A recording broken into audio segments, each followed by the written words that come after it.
Hey everyone, welcome to the channel. I'm Tom, and today we're going to be wrapping up the year of 2025, which is a pretty fun thing. 2025 has just been a crazy year for me, both on the reading front and probably even more so in the personal life. I don't think I've ever been as busy at work as I was this year, and I did just have some like really big things in life happen. I proposed to my fiance, just all kinds of really fun things. And like I said, I think some of that is reflected in reading, but this is not my top 10 video. That will be the next video that comes out. So if you're looking for my top 10 books of 2025, that will be my next video. This is a much more kind of stats and then just kind of like a retrospective on the year of 2025 for me, both the good and the bad. There's definitely, some negatives I have on my list here today. So we'll go ahead and we'll go through all of that. But we'll start with some of the fun stuff, which is more book related stuff and just some of my general stats. So this year, my original plan was to at least read 40 novels. I really cut back on what my goal was. In the past, it's been closer to 50. And this year, I just kind of thought I would read some things that were longer. And that was true and false at the same time because I ended up reading things that were extremely long. A lot of the Sun Eater stuff was really long. Some of the Malazan stuff I read was really long. But I also read more short work this year than I probably have at any other point in my life. So it actually really ended up being balanced. And I read 50 fiction novels this year, one nonfiction, and then I also threw in, we'll call them graphic novels because they're comics, but they were not single issues, and there were 7 of those. And one of those was the longest thing I probably read this year, if you want to count it that way. That was the first compendium of Invincible, which was like 1,200 pages long. So even though it's not novel reading where every page has a bunch of words on it, it was still an extremely long read, and I did like to mix that up. And that came out to be about 21,000 pages, which obviously who knows how many pages it actually was. I also listened to everything for the most part, so I didn't really actually read physically that much. You guys can fight about that in the comments of like, how much did I actually read, or did I just listen to it? Is it the same thing? Isn't it? That's such a fun debate that gets brought up here on BookTube all of the time. But I am really happy with that. Like I said, I was extremely busy with work this year. And I think that if I had stuck to just reading really, really long stuff and I didn't mix in a lot of that shorter fiction, I think this number would have been a lot closer to that 40 number. So we'll see what my 2026 plans are, but it just kind of worked out. And I don't know if the things happening in real life made me change some of the stuff I wanted to read, or if it just happened that way. Some of that stuff we'll get into who some of that shorter work was from as we move on, and just a little bit more of a breakdown. My top 3 genres this year were 32 of these 50 were fantasy, and this is where it gets what is sci-fi, what is fantasy, because some of this stuff gets mixed together, right? And apparently 32 of these were fantasy, 22 of them were sci-fi, and 6 of them were horror. I don't know how that math works out. It doesn't, but that is what Storygraph told me. So obviously a couple things are probably blending genres. I know, like for Sun Eater, for example, to me that is just sci-fi. For some people it's sci-fantasy, and for some people it's mostly it's sci-fi, but you know how it goes with some of that stuff. And books will definitely tick multiple boxes for a lot of stuff. I was surprised, I guess, to see that number as high as it was. Just in general, I felt like this year I read more literary fiction than I did. I would have expected it to just be up there a little bit more. And I think maybe that's just skewed because some of my favorite books this year were literary fiction and not sci-fi or fantasy, though fantasy and sci-fi obviously make up most of what I read here still to this day. My top authors, 10 reads were from Christopher Rocchio. That is including the novellas that he has as part of the Sun Eater saga. I started Sun Eater this year, finished it in time for Shadows Upon Time, just so I could be caught up on that series. And I had a really fun time doing that. And it makes me want to kind of do the same thing for Red Rising this year in 2026. It looks like that last book is going to come out in 2026. And I think it would be awesome to read Red Rising and be caught up for the end of it when that last book comes out, like I did for Sun Eater. I just had a really good time doing that. And if I actually started early enough in the year, I won't have to cram as much as I did, and they're shorter, like I did with Sun Eater. I don't want to say cram, but I just read back to back, which isn't something I normally do unless I'm really, really enjoying a series. But even then, I do like to, my ideal situation is 1 book a month from a series. That's normally the ideal situation there. But yeah, Christopher Rocchio was a revelation for me this year. Next up is Jenny Wirtz, and this is a fun one because most of that is short work from Jenny Wirtz. I read one of the main Wars of Light and Shadow novels this year, and I also read Sorcerer's Legacy, which is a standalone thing, one of the first things she ever wrote. So I read those 2 as full-fledged novels, and I'm actually working on a Grand Conspiracy as we speak still. And then the rest of the stuff was shorter works that I could read in the Wars of Light and Shadow series, and I'm so glad that I read those. I think it just like builds out the universe even more. There's is it the Sundering Star, I believe, is the one that really, I think, like blows open the doors for what this series is and what it could be, and just this universe that she has built out and everything there. And I'm just excited to continue on with her. And she is probably going to be a pretty big priority in 2026 for me, along with Malazan. Those are, as we sit here, I still have a little time to make up my goals and stuff for 2026, but I would expect those two authors to be highly represented in what I do in 2026. And then we have a huge tie here for two things that I read from authors. Brian Lee Durfee, I read The Blackest Heart and The Lonesome Crown by them this year. Karen Lawochi, I read, The Desert Talon, and I'm forgetting the last book from her this year. Oh man. That's okay. I'll have it up on the screen probably. Rebecca Yarros, also with two books, Fourth Wing and Iron Flame. Tom King, which is a comic author, so I included him here. And then Stephen King as well with two in The Shawshank Redemption and The Body. And just a mix of authors. I think I talked about it earlier on in the year, but it was almost exactly half of the things I read this year were new to me authors. So and half of them were authors I had already read something from. So I don't expect that trend to continue, but I really did enjoy, and I think some of that was I really did try to read new releases a little bit more this year. I think I probably read more new releases in 2025 than I have in 2024 and 2023 combined, which is just a pretty crazy thing. It's not something I normally do, but I'm glad I did, and it's something I would like to continue on.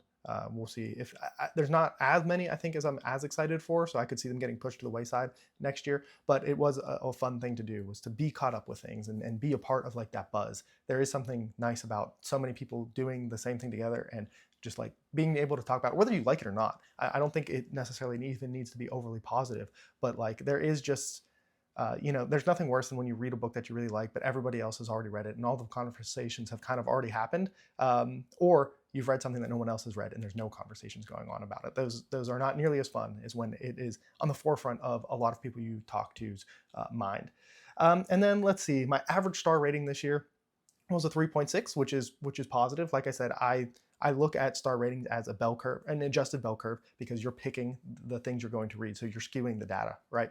And so my rating system is a 3 stars, a good book. And that is about where between a 3 and a 4 stars, where most books should land, because a 5 star should be something really, really special. A 2 star shouldn't happen as much because that's a book I don't really like, and I'm not going out of my way to read things I don't think I like. So once again, that's that skewed data.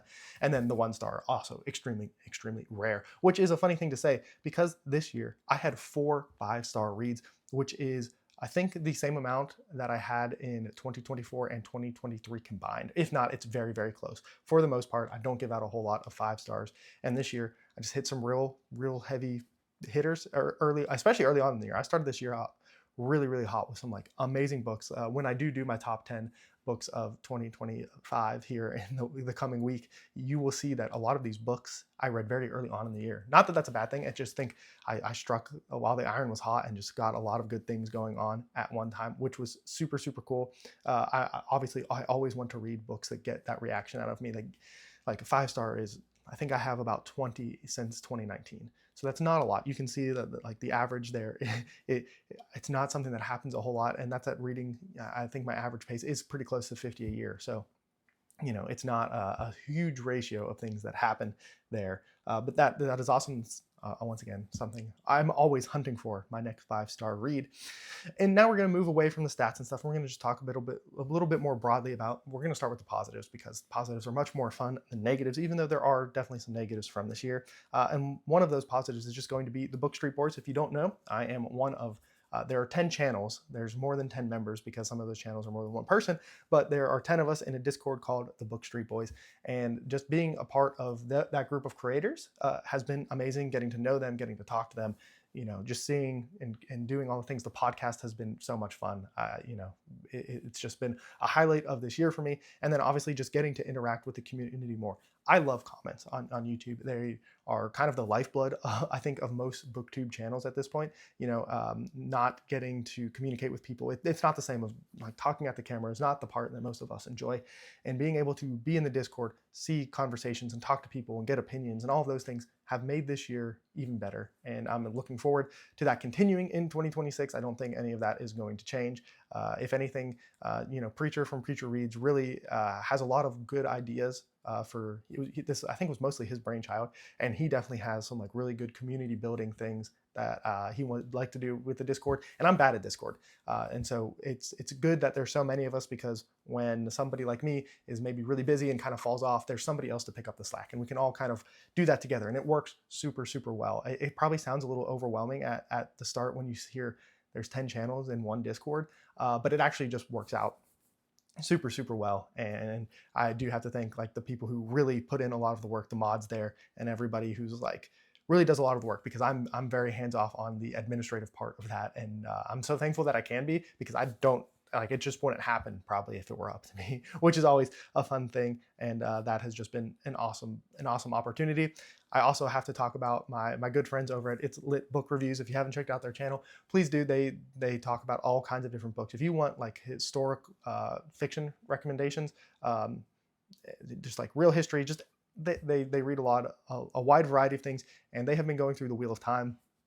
And I have been lucky enough that they have had me on the channel a bunch, and specifically for those videos where we get to sit, talk about the Wheel of Time, and I just have so much fun talking about Wheel of Time. And then obviously you guys don't see this, but there are days where when we record those videos that we talk for like hours afterwards about everything and anything, and I really cherish getting to know them and like hang out with them, and just everything that they're doing over there I think is great. Anytime I do something with them, I'm more energized to come back and make videos, which is just a really cool thing.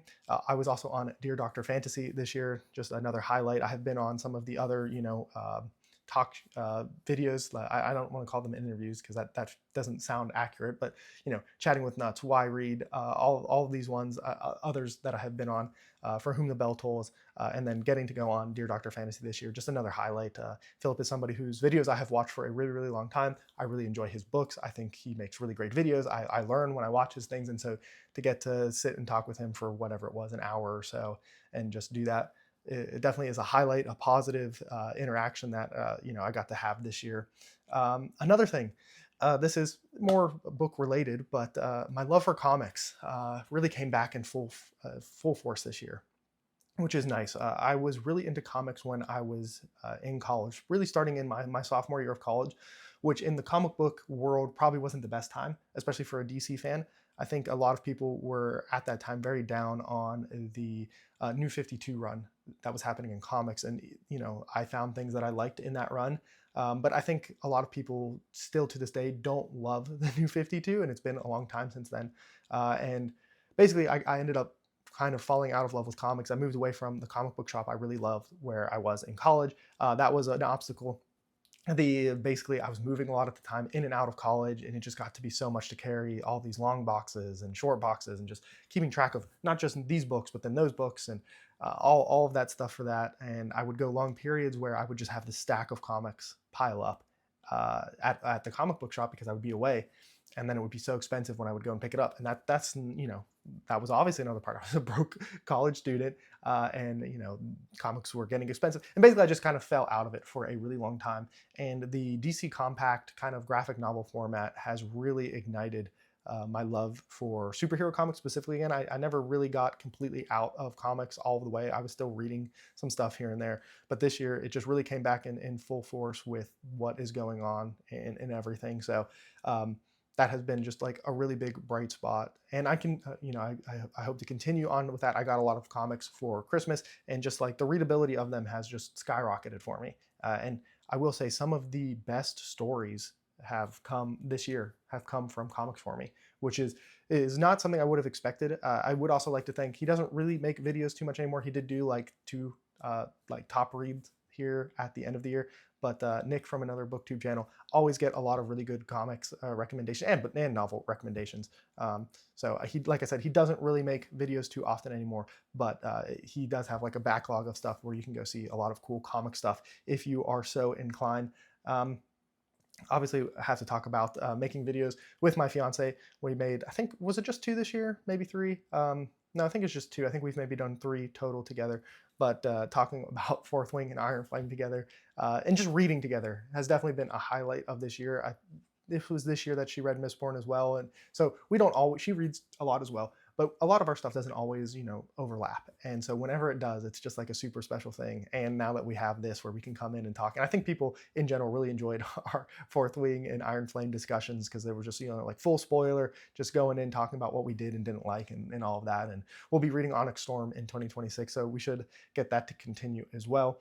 Also, I would like to say just seeing all of my booktube friends who are also writers seeing success, and obviously success means different things for different people, but from Philip to Talking Story, Chance Dillon, just anybody who I've forgotten, these people who I consider friends and really like and support, seeing their dreams of writing stories and telling stories and all of this stuff coming to fruition in the past year has been awesome. And that's obviously not something that even affects me at all, but it just makes me happy to see the success of people I like, right? And so that is just like an awesome thing in general.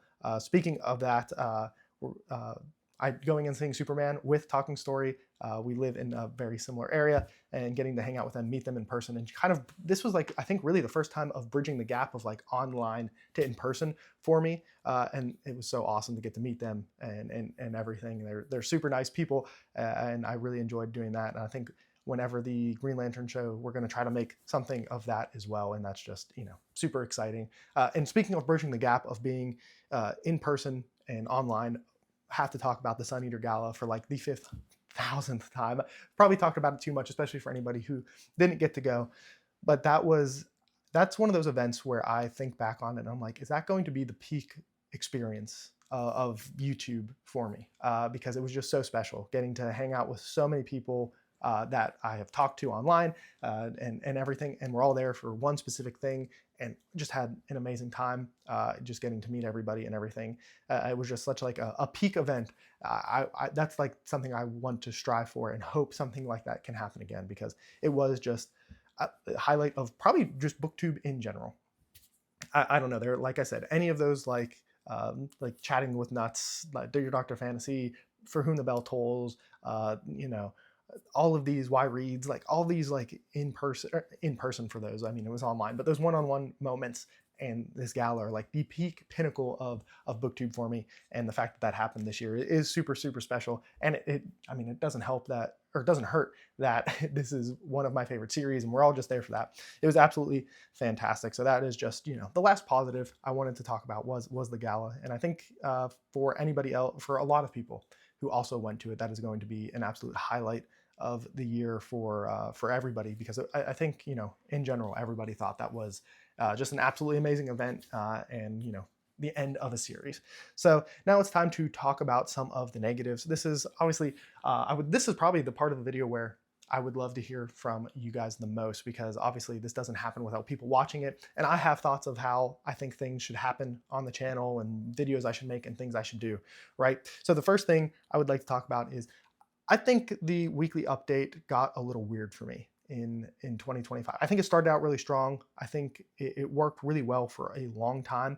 And then it kind of got to the point where, just depending on, and this goes back to, I think I was so busy with work that I didn't have the energy all of the time, or I wasn't reading enough to really feel like I needed to do a weekly update. There were definitely weeks where, and I did skip weeks, which, is it really a weekly update if you start skipping weeks? But there were weeks where I was just like, I don't have anything to say. I feel like I should do a video, but I told myself I would never just do a video because I felt like I needed to do a video. So I had this weird kind of conundrum going on with my own thoughts on the weekly update. And at this point, I feel like I am more leaning towards not bringing them back in 2026, and just going back to the monthly update is more than enough.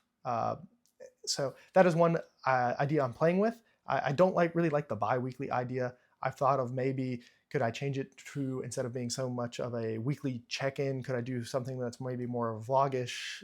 But I don't know. I'm still kind of up in the air. It was a fun experiment, but also at this point, I'm just not sure that the weekly update, the Orange Chronicles, is going to be sticking around in its current format. I think what I would do is I would just use that. I like that name, the Orange Chronicles. I would probably just go change that to what I call the monthly update, and just kind of drop the weekly updates. But I'm really conflicted, because the weekly update is a really good place for me to be able to interact with you guys, right? And I like having that. Like I really like, some of the best comments I get are literally just hearing what you guys are reading, right? I read every comment, so like seeing what you guys are reading, the amount of recommendations I have pulled from what people are talking about. I really appreciate all of that. So I don't know. I haven't made any hard or fast rules on it. But one thing I have noticed is I haven't done them in December really because I haven't had any things to update. It's a busy time of year, travel, holidays and all of that. And it feels good not doing it. And I'm curious on if I get back to a point where I'm reading enough and I'm, kind of in a normal flow again, if the weekly update is something that's going to make a return or not. And like I said, I would love to hear what you guys think, if I should ditch the weekly update and stick with just doing the monthly update, or if you guys really like the weekly stuff as well. Um, Another thing is I didn't make any real progress on Malazan or any real progress on the Wars of Light and Shadow this year. Obviously, I finished House of Chains. I've talked about how I felt about House of Chains enough, I think, at this point, and I didn't continue on reading anything. I originally had planned on getting to Midnight Tides here at the end of 2025, and it's just not going to happen with how busy I was in December. It's going to be something that I get to. It's going to be maybe one of the first things I read in 2026, but that was just a big failure and a disappointment for me. I wanted to be so much further into Malazan at this point. Some of this is because I committed to finishing Sun Eater when the gala got announced and happened. I was like, I have to get caught up for that. I'm not going to show up to this without being ready to read the last book. And maybe even worse is Wars of Light and Shadow, because I really, really liked Fugitive Prince. And then I just stalled so hard. And a lot of that just comes down to how slow I am, I think, at physically reading, and how bad I have been at making time to read physically. Just with how my life is right now, I'm really bad at cutting out an hour to just sit in one spot and read. And that's something that I need to work on, but that is a disappointment. That's a failure of this year for both of those series. I think it's there's worse things out there than that, but that is something, and we'll see how I can progress on that in 2026. Manga, huge backseat. I probably read, I don't know, 15 chapters total in the entire year of 2025. And I've talked to a few people about it, and manga has just kind of lost me a little bit. And it's funny, legitimately right now, I have a manga sitting at the library because Shay over at Zachary Shay talks so highly about the Mobile Suit Gundam Origins manga. And so I have it at the library, and I'm so excited to pick it up. And I'm hoping that maybe that is the series that can kick me going again in manga. And I think another mistake that maybe I did that burnt me out maybe a little bit on manga is I was reading, I don't know, I probably had like 7 to 10 series kind of that I was trying to juggle and go back and through, and it just didn't work. And I think maybe one thing I need to do is commit to one thing at a time. I think being caught up and going week to week is actually bad for me. It's not something that I think actually really works for me. I think I like being able to just read through things a little bit more at a time. And maybe that means, I let 6 months of stuff build up. I read 6 months worth of stuff and I'm done. I don't know yet. I don't know exactly what that is going to end up looking like manga-wise, but this Mobile Suit series is one that I'm very excited for. I think maybe what I need to do is pick like 1 or 2, and instead of trying to have 8 plus, which would probably be Frieren and Mobile Suit right now, would probably be like the 2 that I really hard commit to. Villain Saga did get finished, so like that's a huge one that's off the plate and everything. So I don't know. We'll see once again what happens with manga. And then the last thing, this is more just kind of like a holistic view. And once again, I feel like, and I've said this multiple times in this video, but like real life being as busy as it was in 2025, I think affected just everything in general. And I don't think I got that much better at making videos in 2025. I feel like if you go back to some of my very early stuff, things are significantly better, but I don't think the jump between the first year and the second year is anything close to what it has been from going from 2 to 3. And that's disappointing because I like to get better at things. Who doesn't like to progress and things to get better and better and better? And maybe I have just found the place where I'm happy enough. I'm kind of content with how things are, how I do things here. But also at the same time, I think I could be better. I think I could do things better maybe. And maybe that is just dedicating more time to things. I don't know. I think it starts to get a little weird and nebulous. Once again, this is more of a, are there things you would like to see and all of that, because I would love to cater things for people who actually are watching, right? And yeah, it's just like a weird thing to be like, I'm still pretty happy with how I've made videos and everything. I think there are more videos that I would like to make. I think I do miss doing individual reviews. That's definitely something I kind of started a little bit in 2025 and got away from. And so there's just like a myriad of like little things that make me feel like I didn't really get that much better at booktube in 2025. And like I said, maybe I don't really need to get better, but maybe I just need to be different, if that makes sense. I don't know. I guess another thing would just be like in general social media. I don't know. I completely abandoned my Instagram for the most part. At one point, I was doing like a weekly update on there. Maybe that's something I could do again if I drop the weekly update on BookTube. I could do kind of what I was doing before with like I was doing these fun, like the cover of the book was a progression bar of how much I had read of the book. Maybe that would be a better way to do it or something. I don't know. These are ideas, and I would love to, like I said, hear feedback from you guys. But I think that is going to be 2025 in a nutshell. If you know that reference, that's good. But yeah, I once again would always, as always, love to hear any of your thoughts on anything I've talked about and your reading. Obviously, the most important thing in here on BookTube is what did you read? What were don't tell me your favorite books yet because we're going to do the top 10 books of 2025 here very soon. So any of that, let me know down below in the comments or in the Book Street Boys. The Discord is linked in the description and it is free. And there's a lot of people in there that you can, talk to and everything. But I think that is going to be all for me. I hope you have a good one. And remember, read what you want when you want.